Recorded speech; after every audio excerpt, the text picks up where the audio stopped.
Muy buenas noches, amados hermanos. Que el Señor les bendiga en esta muy fresca noche, a mi parecer. Bienvenidos, estudiemos juntos una vez más acá por por este medio. Quiero bendecirte y de verdad felicitarte porque has apartado un tiempo para estudiar, para escuchar, para ver este video. Y te quiero animar a que sigas buscando más de Dios, porque dice la Biblia que allí en su palabra nosotros nos parece que encontramos la vida eterna. Y estamos estudiando el libro de Hechos de los Apóstoles y lo estamos haciendo eh, versículo por versículo, capítulo por capítulo. Y de esta manera estamos tratando de estudiar el contexto de la iglesia en sus primeros años. Hoy nos toca que seguir con el capítulo 3 del libro de Hechos y vamos a estudiar en esta noche el versículo 11 al 26. Y lo voy a leer como siempre le digo a los hermanos cuando nos ponemos a practicar, algunos hermanos que en la iglesia me hablan de que han visto el programa o que han estudiado ahora el libro de Hechos. eh, Ellos me dicen de que a veces no tienen tiempo para leer la palabra. Y bueno, este día, este domingo, bueno, todos los domingos a las 9 de la noche tenemos un tiempo para poder leer la palabra. Hoy vamos a leer unos versículos. Y si usted no había leído la Biblia en toda la semana, pues cada versículo representará un día de la semana. Dice, y teniendo asidos, capítulo 3 versículo 11 en adelante dice, y teniendo asidos a Pedro y a Juan, el cojo que había sido sanado, todo el pueblo atónito concurrió a ellos al pórtico que se llama de Salomón. Viendo esto, Pedro respondió al pueblo, varones israelitas, ¿por qué os maravilláis de esto? ¿O por qué ponéis los ojos en nosotros como si por nuestro poder o piedad hubiésemos hecho andar a este? El Dios de Abraham, de Isaac y de Jacob, el Dios de nuestros padres, ha glorificado a su Hijo Jesús, a quien vosotros entregasteis y negasteis delante de Pilato cuando éste había resuelto ponerle en libertad. Mas vosotros negasteis al santo y al justo, y pedisteis que os diese un homicida, y matasteis al autor de la vida, a quien Dios ha resucitado de los muertos, de lo cual nosotros somos testigos. Y por la fe en su nombre, a este que vosotros veis y conocéis, le ha confirmado su nombre, y la fe que es por él ha dado a este completa sanidad en presencia de todos vosotros. Mas ahora, hermanos, sé que por ignorancia lo habéis hecho, como también vuestros gobernantes. Pero Dios ha cumplido así lo que había antes anunciado por boca de los profetas, que su Cristo había de padecer. Así que arrepentíos y convertíos, para que sean borrados vuestros pecados, para que vengan de la presencia del Señor tiempos de refrigerio, y envíe a Jesucristo, que os fue antes anunciado, y que de cierto es necesario que el cielo reciba hasta los tiempos de la restauración de todas las cosas, de que habló Dios por boca de sus santos profetas que han sido desde el tiempo antiguo. Porque Moisés dijo a los padres, el Señor vuestro Dios os levantará profeta de entre vosotros, vuestros hermanos, perdón, como a él oiréis en todas las cosas que os hable, y toda alma que no oiga aquel profeta será desarraigada del pueblo. Y todos los profetas desde Samuel en adelante, cuantos han hablado también han anunciado estos días. Vosotros sois los hijos de los profetas y del pacto que Dios hizo con nuestros padres, diciendo a Abraham, en tu simiente serán benditas todas las familias de la tierra. A vosotros primeramente Dios, habiendo levantado a su Hijo, lo envió para que os bendijese a fin de que cada uno se vuelva de su mal camino o se convierta de su mal camino. Ok, vamos a tratar de, vamos a tratar de poder dividir estos capítulos. eh, este capítulo, mejor dicho, vamos a dividirlo. Hoy terminamos el capítulo 3 y vamos a hablar un poco del versículo 2, perdón, 11 y 12. Dice, y teniendo asidos a Pedro y a Juan, el cojo que había sido sanado. Todo el pueblo atónito concurrió a ellos al pórtico que se llamaba de Salomón. Viendo esto, Pedro respondió al pueblo: varones israelitas, ¿por qué os maravilláis de esto? ¿O por qué ponéis los ojos en nosotros, como si por nuestro poder o piedad hubiesen hecho andar a este? Ok, lo primero que tenemos que ver realmente es que desde que el cojo fue sanado, yo quisiera que por favor usted tuviera su mente abierta en esta noche, porque yo la verdad es que encuentro acá en el versículo 11 y 12 una enseñanza bastante reveladora de la facilidad que tiene el hombre para poder aferrarse al hombre, al otro hombre o a un ministro. Entonces yo le pusiera en el versículo 11 y 12, yo le pusiera ¿cómo le podríamos poner? Tal vez la palabra sería la dependencia. La dependencia al ministro. Y aunque no es malo, tener cobertura, porque ese es el orden divino, aunque no es malo tener alguien a quien seguir, yo lo que veo acá es que después de la sanidad del cojo, dice la Biblia que el cojo se aferró. Fíjese que aquí dice, teniendo asidos. Esta es una palabra, teniendo asidos. O sea que los tenía como agarrados. En otra versión dice aferrándose. Se aferró. En otra versión dice que no los soltaba. No los soltaba. Es decir que el cojo, cuando recibió la sanidad, naturalmente él se aferró a quien le había dado la sanidad, según él. Es decir que nosotros vemos que después de la primera sanidad, o después de la primera ministración del Espíritu Santo en la iglesia, dándole sanidad a un cojo, el cojo se aferró a los ministros. El cojo dice que se aferró. La palabra griega acá es la palabra krateo. Es la palabra krateo. Esta es la palabra aferrar, asidos, que usted lee en el versículo 11. Krateo, el cojo krateo a Pedro y a Juan. Pero la palabra krateo significa usar fuerza. Usar fuerza. Es decir que el cojo, en lugar de aferrarse al quien lo había sanado realmente, que era al Señor Jesucristo, el cojo se estaba aferrando al hombre. Entonces vemos que nosotros vemos que en los primeros pasos de la iglesia tenía un problema. Y uno de los problemas que encontramos según este versículo 11 y 12 es que el que es ministrado, el que es favorecido, digámoslo así, por alguna administración de un ministro, valga la redundancia, por algún siervo, el hombre tiende a aferrarse al siervo porque obviamente Dios lo usó para dar restauración al matrimonio, para dar restauración a la familia, para dar restauración a mi alcoholismo, a la drogadicción o a algún área muy dura, muy difícil de poder manejar. Y cuando una persona viene y ora por mí y Dios opera un milagro, cuando hay una gran necesidad, una gran sequedad en mi vida, y yo escucho palabra de Dios y el hombre que está predicando tiene revelación, y esa revelación a mí me impacta, yo me aferro a ese hombre. Y cuando tengo un problema de alcoholismo, de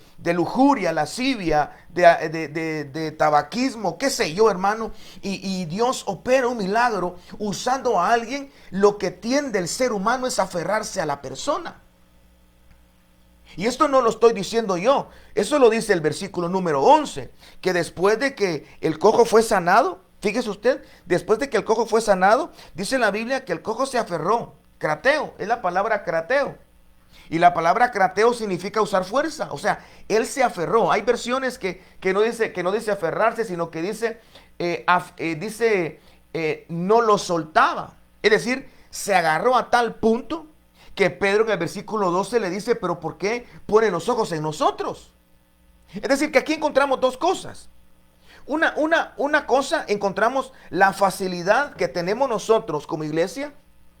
Aquí podemos nosotros entender o rescatar dos cosas. Tal vez la primera cosa es que la facilidad de aferrarnos a un ministro, la facilidad de aferrarnos a un ministro o a un ministerio. Es bien fácil. ¿Sabe qué dicen algunas iglesias, hermano? Mire, perdónenme, pero yo soy de la iglesia X. Todos los que somos los XX, todos los que somos los tales, o sea, nos aferramos a una misión, nos aferramos a un ministro que olvidamos de que detrás del ministro hay alguien que lo envió, que detrás de la iglesia hay un Dios que esa iglesia debería de adorar. Entonces vemos por un lado la facilidad que tiene el que recibe. Si usted va todos los domingos al culto o usted va y es beneficiado por una administración de un ministro, tiene que entender esto, que es fácil aferrarse a él y poner los ojos en el hombre. Eso no lo digo yo, lo dice el versículo 11. Y teniendo asidos, en otra versión dice aferrándose, en otra versión dice no los soltaba. Él los agarró duro. Entonces, en el versículo número 12 está el otro punto. Y el otro punto es que le dice, ¿por qué pones tus ojos en nosotros? Ahora, note esto, por favor. Aquí miramos ¿cómo le puedo explicar esto?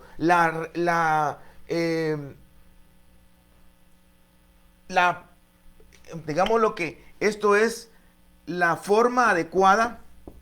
La forma adecuada de ministrar. Ahora, ¿por qué le pongo esto?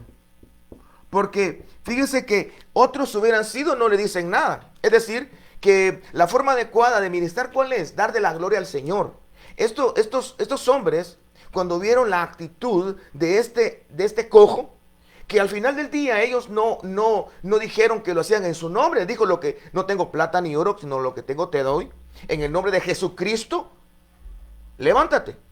Y él se levantó. Pero la facilidad del hombre de aferrarse al otro hombre es tan vulnerable que necesita que un ministro lo haga de la manera correcta. Es lo que los ministros lo que le dijeron es: ¿por qué ponen los ojos en nosotros? Como que nosotros tuviésemos el poder para hacerlo. Es decir, que el hombre se estaba desviando y el ministro como que lo regresó al sitio adecuado. Mire qué interesante. El hombre empezó a torcerse y el ministro adecuadamente lo enderezó. Le dijo: no, te estás apartando, te estás desviando. Pero fíjese que lo que me llama también la atención de estos dos versículos es que hay una palabra que aquí dice, y viendo esto, todo el pueblo atónito concurrió. Fíjese que la palabra concurrió, versículo 11, cuando vio que el cojo se aferró a Pedro y a Juan, el pueblo dice que concurrió. Dice concurrió. Y esta palabra concurrió es la palabra sostrejo. Es la palabra sostrejo. Y esta palabra significa congregarse. Pero fíjese hermano, que esta palabra congregarse no es la misma palabra de sinagogue. ¿Usted sabe qué es sinagogue y episinagogue? Esta es una palabra que significa reunirse o se congregaban, pero se estaban juntando con un interés que no era el interés adecuado. Por eso sotrejo significa congregarse y también significa reunirse. Entonces, podemos arrancar con que no todas las congregaciones o no todas las reuniones cristianas se están juntando bajo una dirección correcta. Porque nosotros hemos encontrado que la Biblia habla de sinagoga, es una reunión, y episinagoge es una reunión con un nivel diferente, pero esta ni siquiera es sinagoga. Estamos hablando de una palabra que está siendo usada cuando las personas empezaron a ver la sanidad, empezaron a ver que había bendición, que algo sucedía, empezaron a amontonarse, y esta palabra sostrejo es una palabra que también significa rápidamente. Es decir, que era una como efervescencia de personas porque estaban detrás de algo, detrás de una enseñanza, detrás de una revelación, detrás de una sanidad, detrás de la prosperidad, porque criticamos mucho la prosperidad, pero no criticamos otros caminos que también nos llevan a sostrejo. A que nos reunimos, pero no con el entendimiento de ser preparados, sino con el entendimiento de conocer más sin vivir, o el entendimiento o el deseo de recibir algo que no puramente sea las cosas del reino del Señor, reino de Dios. Ahora, vamos a avanzar con el versículo 13, y me gusta mucho esto porque dice la Biblia: y el Dios de Abraham, de Isaac y de Jacob, el Dios de nuestros padres, ha glorificado a su Hijo Jesús. Ahora, aquí es algo también que es digno de considerar, porque después de que ellos, fíjese usted, que después de que ellos como que arreglan la mente de este cojo y se dan cuenta que las personas empiezan a seguirlos a ellos, esto es bien interesante, porque casi nunca se habla de que en el capítulo número 3, después de la sanidad del cojo, la iglesia empezó como que a desviarse un cacho, en el sentido de que iban detrás de unos milagros, iban detrás de un beneficio terrenal, y que se empezaron a congregar o a juntar, pero no de la manera correcta o adecuada. Ahora, yo miro en el versículo número 13, que él dice en el versículo número 13, dice: el Dios de Abraham. Mire, pues, el Dios de Abraham, de Isaac y el Dios de Jacob. Ahora, el ministro, lo que hizo ahí, Pedro y Juan, ¿qué fue lo que hicieron al mencionarles el Dios de Abraham, de Isaac y de Jacob? Al ver la actitud de ellos lo llevaron al origen. Ellos lo llevaron al origen. Es decir, que empezaron a darles a ellos como la enseñanza, que empezaran a examinar el origen de su fe, el origen de sus creencias. Por eso, si usted se da cuenta aquí, ellos no le mencionan, por lo menos no le mencionan a David, que David tendría por qué ser mencionado en ese momento. O no le mencionan a quién, a Elías, un profeta de los más conocidos y de los, diría yo, de los que hablan mucho acerca del reino mesiánico, del Mesías prometido. O tampoco le habla de Salomón, y ni los 12 jueces. Habla de Abraham, Isaac y Jacob. Es decir, que esto a nosotros nos habla de que cuando nosotros queremos ver cómo estamos en una enseñanza, en una administración, en un tema, sería muy bueno que evaluemos el origen de la razón, que es el origen, por qué creemos ciertas cosas. ¿Por qué tú crees que la mujer debe de usar velo? ¿Por qué crees tú eso? Porque es que en la iglesia lo enseñan. No. Ahí está el problema. Vamos a Abraham, Isaac y Jacob. Es decir, vámonos a la Biblia, al origen. ¿Por qué? El origen debe de ser que la Biblia, no la escuela doctrinal. El origen no debe de ser un ministro, debe de ser la Biblia. El origen no debe de ser mi abuelo, mi abuela, mi mamá o mi papá. El origen debería de ser la Biblia. Entonces, vámonos al origen. Él les explicó, bueno, tienen un poco de confusión. ¿Ustedes creen que nosotros somos los que estamos sanando? Ustedes tienen que regresar al principio, al origen de la fe. Porque Abraham se le conoce como el padre de la fe. Es decir, que le llevó al origen, al fundamento, en donde emanó la fe del pueblo de Israel. Entonces nosotros debemos de entender de que cada cosa que nosotros creemos y hacemos en Dios, debemos de estudiar y de considerar su origen. El origen no debe de ser un hombre. El origen no debe de ser un libro, aunque sea cristiano. Y no estoy hablando mal de ningún libro. Las 21 leyes irrefutables del cristiano, con razón le llaman El Salvador, o la iglesia celular, no estoy diciendo que sea malo leer, no se vaya a equivocar. Lo que le estoy diciendo es de que su fe debe de estar fundamentada en la Biblia, y para poder investigar en dónde está su fe, o en lo que usted cree, o en lo que usted espera, o en lo que usted mira, debe de ver el origen. Por ejemplo, la sanidad de este cojo. Ellos no sabían, bueno, sí sabían. Ellos sabían que el reino de las tinieblas también sanaba. Allá en el tiempo de Moisés, los brujos de Faraón hicieron un montón de milagros. Es decir, que no es el milagro en sí, sino tienes que examinar el origen de las cosas. Tienes que examinar la razón por la cual tú crees ciertas cosas. Y eso no lo estoy lanzándosela a nadie, sino simplemente veo que esa fue una de las maneras en que él estaba tratando de reformar el concepto que ellos estaban teniendo de la sanidad de este cojo. En el versículo número 14 dice: mas vosotros negasteis al santo y al justo, y pedisteis que se os diese un homicida, y matasteis al autor de la vida, a quien Dios ha resucitado de los muertos, de lo cual nosotros somos testigos. Ahora, otra cosa que es impresionante, fíjese, hermano, que yo aquí veo varias cosas, pero dentro de las cosas que Pedro y Juan le estaban diciendo a las personas que se empezaron a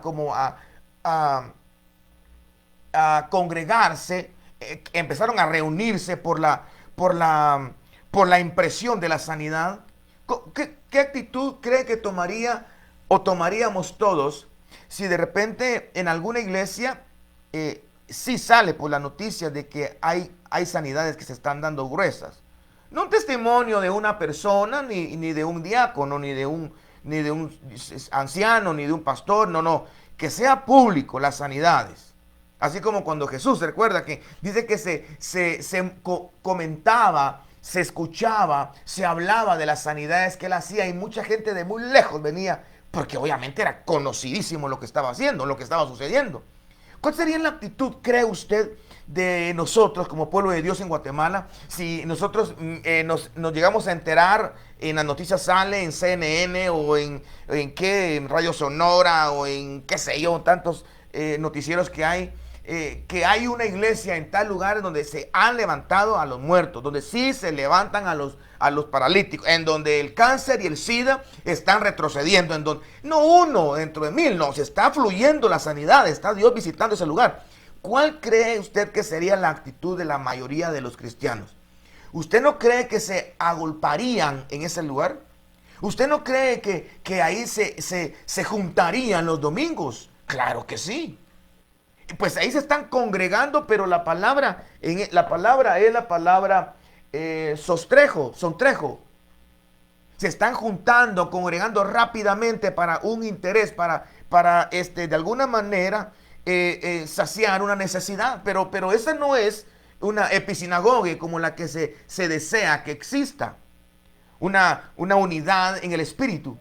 Entonces yo le pongo esto porque en ese momento que se levantara el ministro de esa iglesia y empezara a decir: miren, hermanos, primero tenemos que revisar, ¿usted qué cree?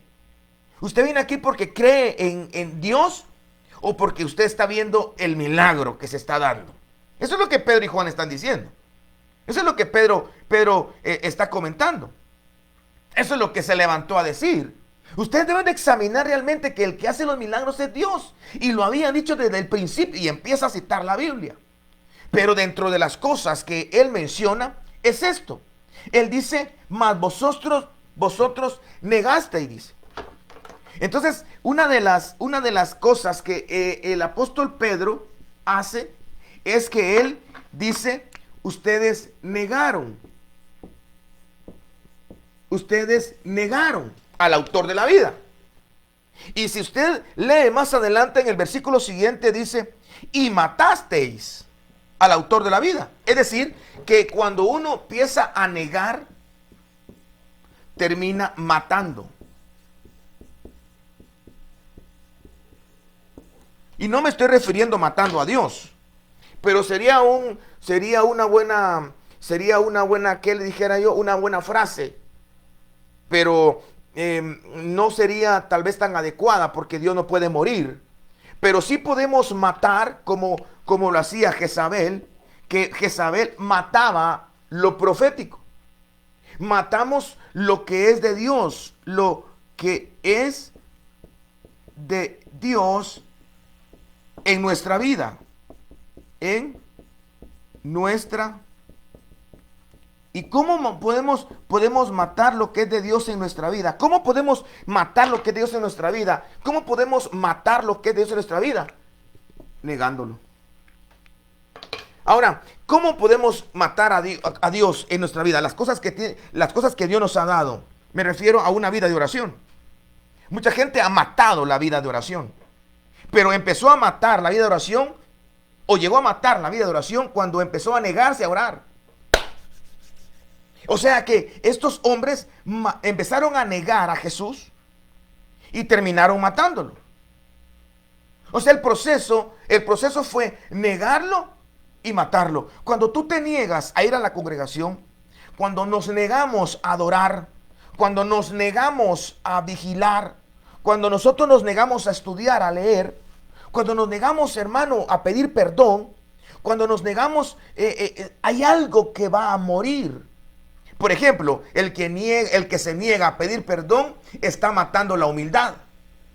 El que se niega a congregarse, lo que está matando es que él no sea preparado, que no sea alimentado.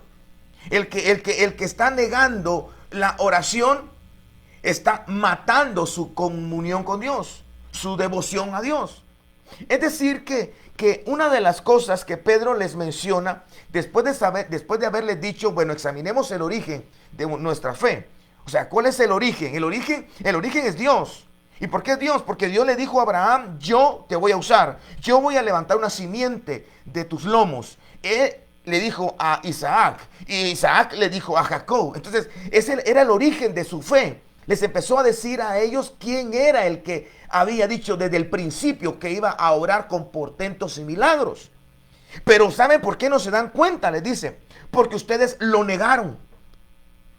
Entonces me gusta mucho porque el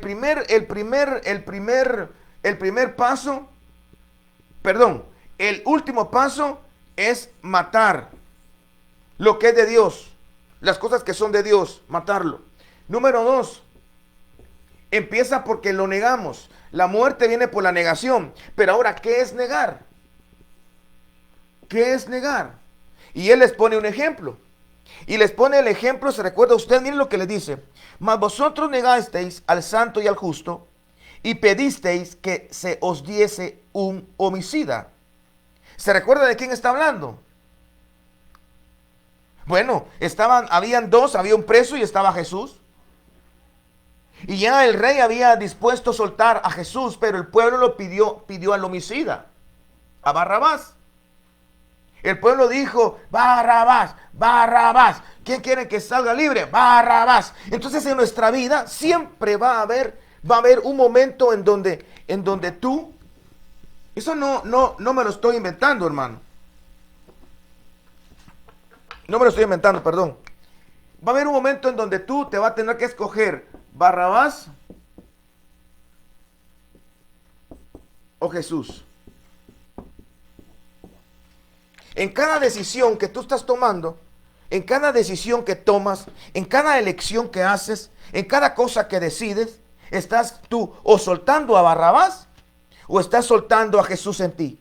¿A quién de los dos vas a dejar esclavizado? ¿A quién de los dos vas a hacer que brote, que salga? El hombre Barrabás significa el hombre de pecado, el hombre sucio, el hombre malo, el transero, el mentiroso, el ladrón, el hipócrita, el orgulloso, el altivo. Y Jesús el humilde, el que reconoce, el que ama, el que perdona, el que se consagra, el que es fructífero, aquel que da su vida. ¿Quién de los dos es el que vamos a darle como la libertad para que pueda salir libre, por decirlo así? Entonces acá estamos viendo que la negación da como resultado la muerte de las cosas de Dios en nosotros. Pero para que haya negación, tuviste tú que tomar una mala decisión. Mala decisión es una negación. Y una negación es un homicidio, es una muerte. La muerte viene por haber ¿qué? Viene por haber negado.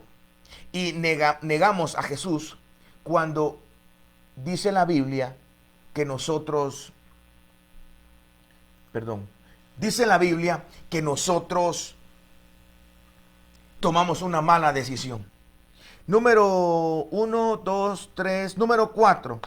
Ahora, note el siguiente versículo número 16, dice: y por la fe en su nombre, a este que vosotros veis y conocéis, le ha confirmado su nombre, y la fe que es por él ha dado a esta completa sanidad en presencia de todos vosotros. Es decir, que para ellos Jesús estaba muerto. De hecho, lo mataron. Eso es lo que dice. Le podríamos poner el muerto que sana. Mire qué interesante. Me atrevo a poner el muerto que sana no porque él esté muerto. Me atrevo a poner muerto que sana porque él les está diciendo: más vosotros, después de que hiciste eso, después de que le negaste, después de que le diste la espalda y después de que lo mataste, él obró en este hombre. Oh, entonces no está muerto. Es decir, que a veces nosotros le damos la espalda a Dios. A veces nosotros nos portamos con Dios ingratos, injustos. Nos portamos con Dios orgullosos, altivos. Lo matamos. Sin embargo, Dios obra.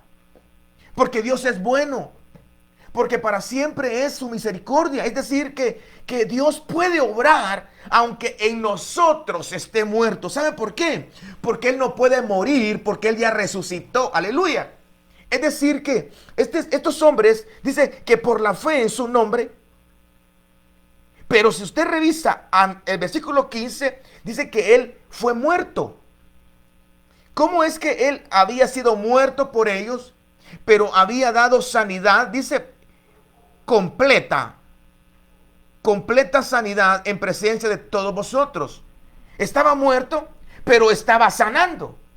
Ahora, ya sabemos que Él había resucitado, hermano. No estoy hablando de su cuerpo físico. Lo que estoy diciendo es que ellos estaban así, ¿ve?, con Dios.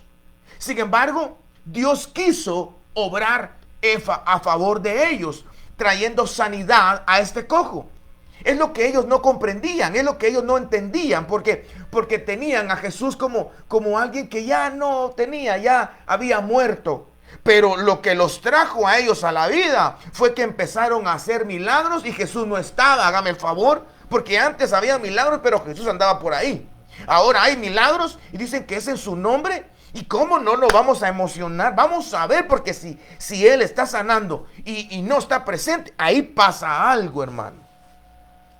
Lo que no sabían de que Él está presente, porque Él es omnipresente, está en todo lado. Entonces, si tú estás en un momento que has matado, porque has negado muchas cosas que tenías antes, o si hay alguien en tu vida, en tu familia, que ha estado habitando en tierra de muertos, dice la Biblia que Él puede obrar. Él sigue obrando. De hecho, Él siempre ha obrado. Dice la Biblia en el libro de Ezequiel, capítulo 37, dice: hay un valle en donde hay solo huesos, y Él obró. La palabra misma, obra, quiere decir que hay esperanza. Solamente necesitamos un ingrediente, porque lo dice dos veces este versículo: y por la fe es su nombre. Y la fe que es por Él.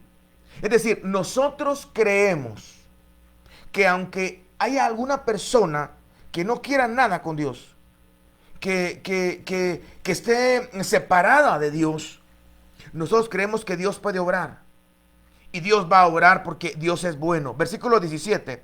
Mas ahora, hermanos, sé que por ignorancia lo habéis hecho, como también vuestros gobernantes, pero Dios ha cumplido así lo que había antes anunciado por boca de todos sus profetas, que Jesucristo había de padecer. Ahora, otra palabra que me gusta mucho que se pueda estudiar es la palabra ignorancia.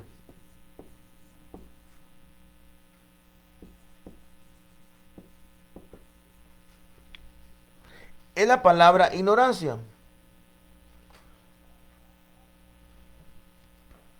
Y la palabra ignorancia, a veces pensamos que ellos no sabían, pero le voy a hacer una pregunta y usted respóndala. ¿Usted cree que ellos no sabían que iba a venir el Cristo? ¿Usted cree que ellos no sabían quién era el Cristo? Me refiero a que tal vez no lo creían, pero lo sabían. Es decir, que lo que está diciendo aquí en la Biblia es que ellos ignoraban lo que hacían. No lo que sabían.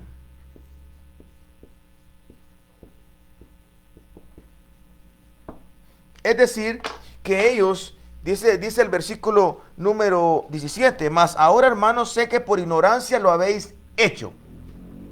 Es decir, que ellos eran ignorantes de lo que estaban haciendo, pero no eran ignorantes porque sabían, tenían conocimiento. Hermano, eran hebreos, pues sabían de la Torá, sabían que todos los profetas, de hecho ahorita viene algo muy informativo respecto al conocimiento profético, respecto a Jesús y al el reino mesiánico y al Mesías.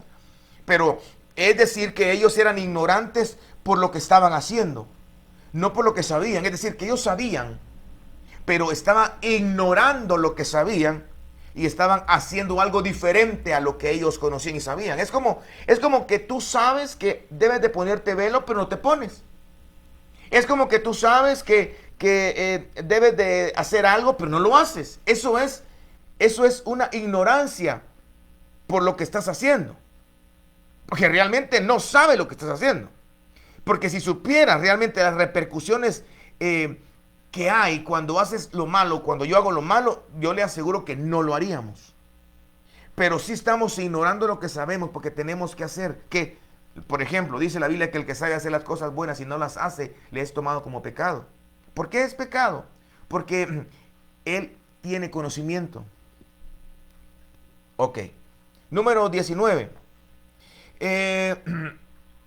Así que arrepentíos y convertíos, para que sean borrados vuestros pecados, para que vengan de la presencia del Señor tiempos de refrigerio. Ahora, mire qué interesante este versículo también, me gusta mucho porque yo sé que usted ya ha escuchado este versículo varias veces, pero dice arrepentíos,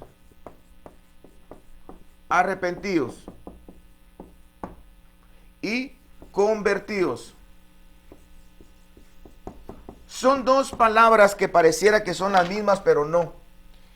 Uno no puede convertirse si no se arrepiente. Miren qué interesante. Uno no puede convertirse si primero no se arrepiente. Porque el arrepentimiento es cambiar de pensamiento. Cambiar de pensar. Pero la palabra convertíos es una palabra, le voy a decir qué palabra es, epistrefo. Es la palabra epistrefo.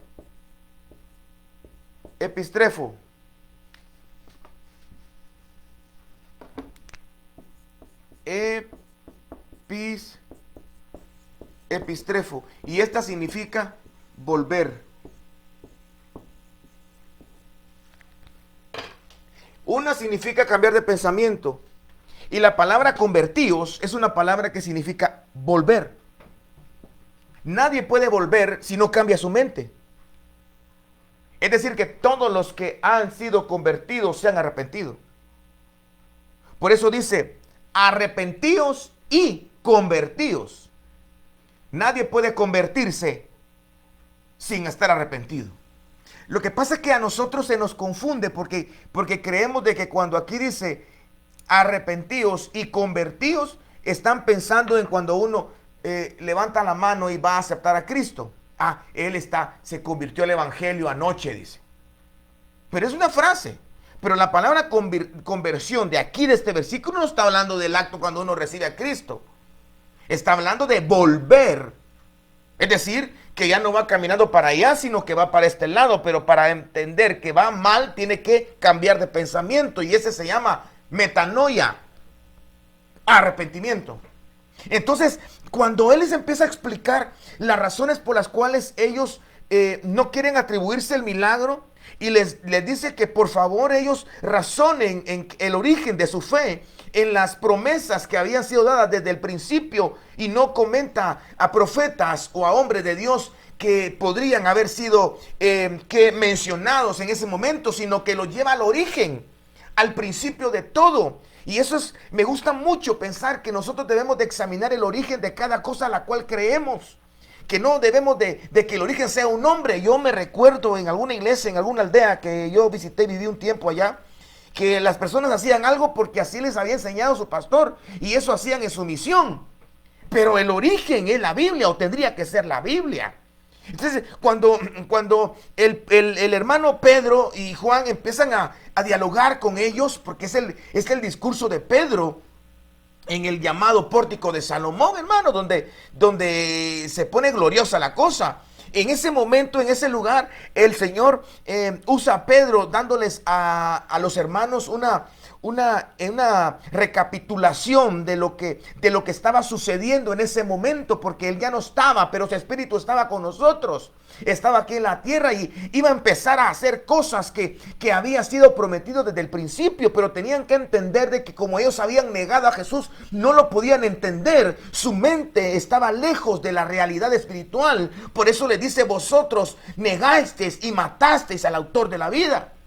Y ya vimos que para poder matar lo divino nuestro, para poder matar, apagar lo de Dios, es negándole. Es decir, cada vez que nos negamos a hacer algo de Dios, cada vez que nos negamos a hacer algo, empezamos a matar las cosas que no deberían de morir. Y número 20. Y él envía a Jesucristo, que os fue antes anunciado, a quien de cierto es necesario que él reciba, que el cielo le reciba, hasta en los tiempos de la restauración de todas las cosas. Interesante, otro punto. Dice que el tiempo de la restauración de todas las cosas, no está necesariamente hablando de todas las cosas. Por ejemplo, la restauración de la iglesia. La restauración de la iglesia es una. La restauración de Israel es dos. Son ejemplos. Esta restauración de Israel, estamos hablando de la tribulación. Estamos hablando de la tribulación, pero en la tribulación la iglesia ya no está. Entonces no estamos hablando de una restauración de todo, sino de todo lo que tiene que ser restaurado para que pase a la otra etapa. Es decir, es como decir, usted tiene que aprender todas las cosas que aprende un niño. Usted tiene que aprender todas las cosas que aprende una persona adulta.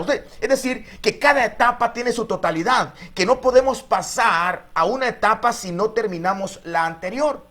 Y no podemos pasar a la siguiente si no terminamos en la que estamos. Entonces, cuando la Biblia menciona acá, a veces las personas se confunden y están pensando que el Cristo de la gloria es retenido hasta que todo se restaure en la tierra y Él baje y todo esté restaurado. Pero no es eso lo que están diciendo. Porque ya les puse algunos ejemplos de las restauraciones de Israel, por ejemplo. Tendrá su restauración, tendrá su manera de ser restaurada y tendrá su tiempo de restauración. La iglesia creo que está siendo restaurada. Creo que es el tiempo donde la iglesia tiene que hacer lo que hicieron aquí en el capítulo 12, regresar a su origen, empezar a ver al origen de las creencias y las prácticas que nosotros hacemos. Entonces, son restauraciones totalmente diferentes, en diferente tiempo. Otra restauración, por ejemplo, puede ser el tabernáculo de David. Otra restauración podría ser lo que va a ser cielo nuevo y tierra nueva. Es decir, lo que trato de explicarle es de que el Señor lo que quiere es que el tiempo de la restauración nuestra se dé hoy. Es decir, cuando digo hoy, no me refiero a este día específicamente, sino se dé en el tiempo que tiene que ser restaurada nuestra vida. No puede ser restaurada en la tribulación, no puede ser restaurada en el milenio, tiene que ser restaurada tu vida en este tiempo de la gracia. Antes de que la iglesia se levante de la tierra, tiene que venir restauración de tu vida. Y no te preocupes, ¿será que va a restaurar? No, tu restauración es la que Dios quiere que tú te intereses y busques esa restauración. Número 22, porque Moisés dijo a los padres: el Señor vuestro Dios os levantará profeta de entre los hermanos como a mí. A él oiréis a todas las cosas que os hable, y toda alma que no oiga a aquel profeta será desarraigada del pueblo. Y todos los profetas desde Samuel en adelante, cuantos han hablado también o han anunciado estos días. Vosotros sois los hijos de los profetas, y el pacto de Dios hizo conforme a vuestros padres, diciendo a Abraham: en sus simientes serán benditas todas las familias de la tierra. Escuche el versículo número 26, y aquí termino. Y vosotros, primeramente, Dios, habiendo levantado a su Hijo, lo envió para que os bendijese, a fin de que cada uno se convierta de su maldad. Ok, 4 veces menciona el mover profético en el capítulo 3 al final. 4 veces. ¿Y por qué cree usted que menciona el mover profético? Yo ya le dije que en capítulo número 2 del libro de Hechos, lo que pasa cuando él dice: no están ebrios como ustedes piensan, sino que esto es lo que dijo el profeta Joel, capítulo 2, versículo 28 en adelante. Lo que citó Pedro era profecía, y ministró profecía cuando habla en el capítulo 2, explicando el advenimiento del Espíritu Santo. Si no me cree, pues revíselo o mire ese programa. Pero hoy, en esta ocasión, nuevamente está el apóstol Pedro hablando de lo profético y de su mover, que es para hacerlos volver de su maldad. Quiere decir, hermano, que el ajo del mover profético de la iglesia, entre tantos privilegios y glorias que tiene el mover profético, el ajo está en que haga volver de la maldad a una persona. Es decir, que no es el mover profético para que se le adivine a las personas qué viene mañana para su vida. No es el mover profético que se le diga: aquí dice el Señor que tú serás bendito y viajarás por el planeta Tierra, y después te irás para Marte, y después predicarás en Júpiter y te irás para... No. Es para que se conviertan de la maldad. El poder profético señala el pecado, da la dirección. Claro, hay otros ministerios que se necesitan, pero lo que te quiero decir es de que termina diciendo del 22 al 26 que es 4 veces, por lo menos 4 veces, el apóstol Pedro termina el capítulo 3, que digámoslo así, señalando el mover profético con la única conclusión de: para que cada uno se convierta de su maldad. Creo yo que un verdadero profeta, cuando en una iglesia solamente hay profecías: mi hija linda, te amo, te amo, te quiero, yo te vi, y no hay ni una palabra de exhortación, hermano, es sospechoso, hermano. Perdóname, pero yo soy humano, puedo equivocarme, pero es muy sospechoso, hermano. Pero Dios es el que habla, entonces yo mejor me callo la boca. Pero para mí, cuando miro las evidencias del mover profético en el Antiguo y Nuevo Testamento, miro yo realmente situaciones que confrontan el pecado a las ovejas, incluso a los ministros. Julio González, su servidor, te estuvo acompañando en esta noche. Estudiamos 11 al 26 del capítulo 3, terminamos el capítulo 3 y vamos a empezar el capítulo 4 el próximo domingo. Vamos a leer el capítulo 4 del 1 al 22. Vamos a leer del 1 al 22 del capítulo 4, y que el Señor bendiga tu vida abundantemente. Te espero la próxima semana. Bendiciones.